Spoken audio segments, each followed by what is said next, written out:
카디오풀모나리 바이패스 이제 과정 카디오풀모나리 바이패스 과정에서 이 프레셔의 측정에서 이 서버 레귤레이션이 있습니다. 이 하트롱 이제 머신에는 이게 이제 메인 펌프든 아니면 카디오플레저 펌프든 이게 이제 압력에 대한 설정을 해놓으면 이 설정된 압력값 이상으로 압력이 올라갔을 때 이 카디오플레저 펌프라던가 아니면 메인 펌프의 플로우가 줄어들거나 아니면 아예 스탑시키는 기능이 있습니다. 그래서 이거는 이제 환자에게 너무 과도한 압력이 이제 들어갔을 때 이 환자에 대한 어떤 그런 이 어떤 혈관이라든가 코로나리라든가 이런 부분에 이제 어떤 그 럽처라든가 이런 어떤 인저리를 방지하기 위해서 이 서브 레귤레이션이 이제 펌프에 이제 장치가 되어 있는데 이거는 이제 커플드가 되어 있습니다. 이제 프레셔 리밋과 이제 관련이 되어 있는데,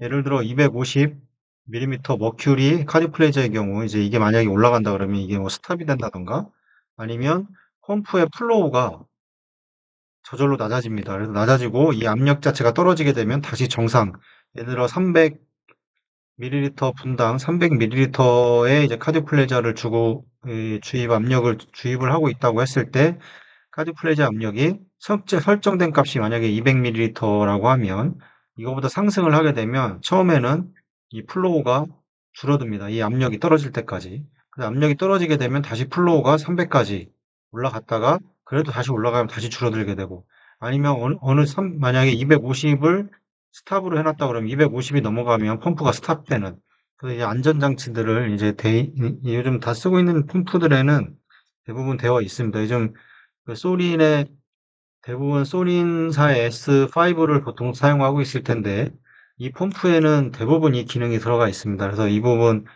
대해서, 이거는 이제 메인 펌프라던가, 그 카디플레저 펌프에 설정을 해놓으면 되는데, 이게 우리나라에서만 안 되는 건지는 모르겠는데, 이 센트리퓨갈 펌프는 안 됩니다. 이게 소린에 달려있는 펌프가 있는데, SP 펌프가 있는데, 이 펌프는 설정을 해놔도 압력이 그 설정된 압력 이상 올라가면 알람만 울리지 어떤 이 펌프가 뭐 속도가 줄어든다던가 아니면 뭐 멈춘다던가 하는 기능이 없습니다. 그래서 이게 이제 이거 왜 이렇게 돼 있는지는 잘 모르겠는데 하여간 이 부분들도 좀 이제 수정이 돼야 될 것 같고 저 같은 경우는 이제 이 소리는 S5를 쓰고 있지만 이제 그 다른 이제 메드트로닉의 560 장비를 센트리퓨갈 펌프를 사용하고 있는데 이 560 장비에는 이 이 버블 센서가 있고 보통 이제 레벨 센서를 이렇게 측정을 하게 되는데 이 감지된 레벨이 되면 여기서는 알람만 울려주고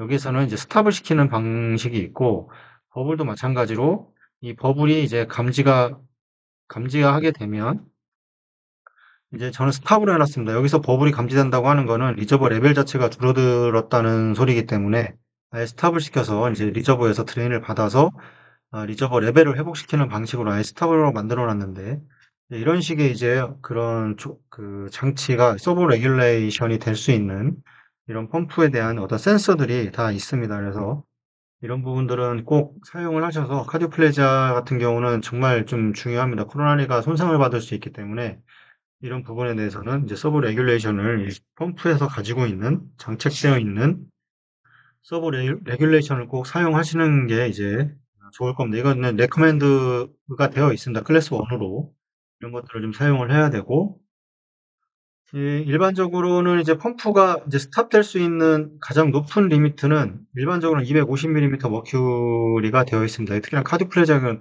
경우도 그렇고 이 펌프에서도 마찬가지입니다. 이게 너무 상승을 하게 되면 250mm 머큐리 이상을 상승을 하게 되면 이제 이 펌프 앞쪽에서 받는 이 캐뉼라 혈관에서 받는 압력 자체가 어떤 원인에 의해서 높아졌다는 소리고 아니면 SBR이 상당히 많이 환자의 혈압 자체가 많이 올라가면 같이 이제 올라가기 때문에 이 올라가게 되면 이제 스탑될 수 있거나 아니면 속도를 이제 감속시키는 이제 이런 식으로 해서 인저리를 이제 그 인저리의 발생을 좀 이제 없애게 되는 이런 장치들이 되어 있기 때문에 이런 부분들도 꼭 설정을 해서 확인을 이제 해야 됩니다. 이제 카디오플레저의 경우에는 안테그레이드의 경우에는 이제 150, 그 다음에 리트로그레이드 경우에는 이제 80mm 머큐리 이하로 날 수 있도록 해야 됩니다. 이거는 이제 카디오플레자의 경우에는 이게 상당히 좀 변수가 많이 있습니다. 이제 이 카테터가 너무 작은 거나 이런 것들은 이 압력 자체를 다 올라갈 수가 있습니다.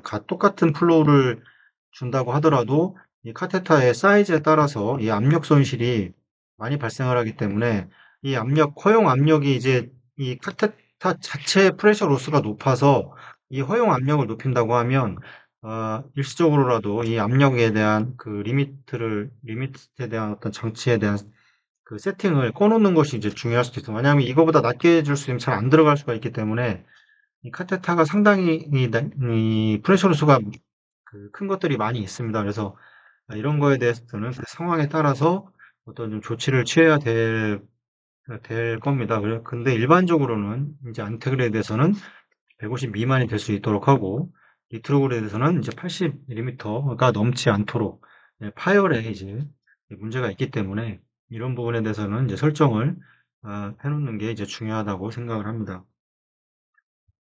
이 네거티브 프레셔를 이제 그 비너스 리저버에서 네거티브 프레셔를 사용합니다. 우리가 알고 있는 이제 VABD를 보통 사용을 해서 이제 네거티브를 이제 인위적으로 만들어서 이 비너스 드레이니지를 좀 증가시키려고 하는 방법이 있는데 이게 백큐움으로 하는 경우가 있고 그다음에 카이네틱 이제 어시스트 비너스 드레이니지를 하는 경우가 있습니다. 이거는 뭐 센트리퓨갈이라던가 아니면 이제 그 롤러 펌프를 이용을 해서 이제 하는 방법이 있는데 뭐 백큐움 같은 경우는 리저버에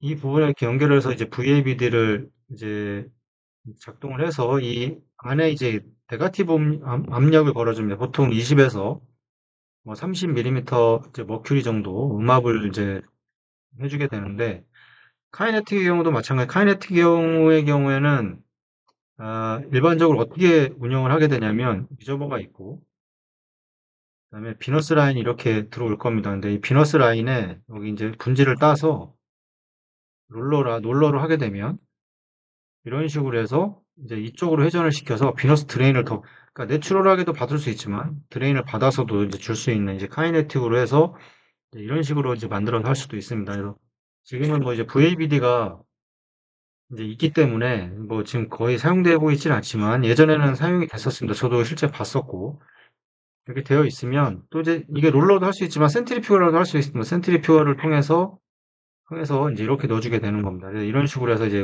이제 네거티브를 이제 센트리퓨갈의 인넷은 네거티브이기 때문에 이 네거티브를 설정을 해서 이제 플로우를 조정을 이제 비너스 리저버 볼륨을 좀 더 증가시킬 수 있는 이제 방식으로 이런 카이네틱으로 이제 운영을 해줄 수도 있기 때문에 이거에 대한 이제 네거티브 프레셔도 이제 측정을 해야 된다 이 얘기를 하고 있습니다. 근데 네거티브 프레셔의 경우에는 일반적으로 VD의 경우에는 내가 이제 이쪽에 이제 네거티브 프레셔를 걸어서 이제 VABD를 이제 한다고 했을 때 예를 들어 처음에 완전히 다 밀폐를 시킨 다음에 그 네거티브 프레셔를 이제 만약에 내가 20이다 그러면 20을 해놓고 켰을 때 이게 여기가 20이 걸려야 됩니다. 그래서 만약에 이 20이 안 걸리고 떨어진다 그러면 어디 부분이 열려 있는 겁니다. 이 부분을 측정을 하게 되면 이 안에 얼마나 압력이 형성이 되어 있는지를 알 수가 있습니다. 만약 어디가 열려 있으면 이거를 온하기 전에 20에 세팅을 해놓고 여기가 밀폐되어 있는 상태에서 온을 하면 20까지 가게 되는데 예를 들어 펌프가 이 VABD의 이 스위치를 오프해 놓은 다음에 20으로 해놓고 온을 했는데 이게 떨어진다 그러면 어느 부분이 열려 있는 겁니다. 그래서 이 부분을 찾아서 열려 있는 부분을 이제 해결을 해주면 다시 이렇게 20으로 올라가는 경우를 확인할 수 있을 겁니다. 그래서 정확한 거는 VABD의 스위치를 운영하기 전에 20을 설정을 미리 해놓고 오프해서 이제 온으로 바꾸게 되면 이 부분이 리저버의 이제 네거티브 압력이 형성이 된다고 하면 이게 20을 형성하고 있을 거고 이게 만약 떨어진다 그러면 20을 형성하지 않고 떨어지게 될 겁니다. VABD를 사용하면서 또 하나 좀 조심하셔야 될 점은 이제 센트리퓨gal 옥시네이터가 이렇게 있고 블러드 이제 인과 이제 아웃으로 나올 텐데 이제 클램프를 여기를 해놓는 건 상관이 없습니다. 만약에 VABD를 연결을 해놓고 이게 온되어 있는 상태에서 좀 조심하셔야 되는 게 뭐냐면, 클램프를 옥시네이터를 지나기 전에 하는 건 켜져 있어도 상관이 없습니다. 상관이 없는데, 예를 들어 여기가 아니고, 여기에 이제 클램프를 해놓는 경우가 있습니다. 펌프가 아직 운영이 되기 전, 센트리퓨갈의 경우에. 이렇게 되면 여기가 클램프 되어 있고, ABD가 온이 되어 있기 때문에 이쪽에 네거티브 프레셔가 걸릴 확률이 높습니다. 그러면 이 전체적으로 이쪽 옥시네이터까지 압력이 네거티브가 걸릴 수 있기 때문에 이 부분에서 이 할로파이브에서 보면 이게 옥시네이터에 하나 크게 확대를 했다고 치면 이쪽에 이 혈액이 지나가는 부분, 이쪽 공기가 지나가는 부분인데 이 네거티브가 계속 형성이 되고 있기 때문에 이 혈액 쪽에 음압이 걸리게 됩니다. 그래서 음압이 걸리면 이쪽에서 이쪽 혈액 쪽으로 공기가 빠져나와서 이 에어버블을 이렇게 만들 수가 있습니다. 그래서 보면 옥시네이터에 이런 문제가 생기면 이 상단에 에어가 이렇게 상당히 많이 있는 거를 확인을 할 수 있습니다. 이런 부분이 이게 책에도 나와 있고 VABD 하기 전 펌프가 이제 운영이 되기 전에는 절대 VABD를 켜놓으면 안 됩니다. 이쪽에 다행히 운이 좋아서 이쪽에 그 클램프를 해놨다고 하면 켜져 있어도 여기에는 음압이 걸리지 않기 때문에 상관이 없는데 여기에 클램프가 되어 있다고 하면 이 옥시네이터에 이 VABD가 온되어 있는 상태에서 음압이 걸릴 수가 있습니다. 그래서 여기에 공기가 혈액 쪽으로 이렇게 빠져나오면서 이 에어가 이거를 확인하지 못하고 운영을 했을 때는 공기가 환자한테 넘어갈 수가 있기 때문에 상당히 좀 위험한 상황이 됩니다. 만약에 이거를 운영 전에 발견을 했다고 하면 클램프하고 리서큘레이션 통해서 공기를 빼내면 되겠지만 이 부분에 대해서 항상 이 VABD를 사용할 때 원칙은 펌프가 온 되기 전에 절대 VABD가 켜져 있으면 안 됩니다. 그래서 항상 이 원칙을 가지고 이런 부분이 이제 공기가 발생을 할 수 있기 때문에 옥시네이터 자체 내에 이 공기가 발생을 할 수 있기 때문에 이 부분에 VABD를 사용하면서도 가장 주의해야 될 점이라고 생각을 합니다.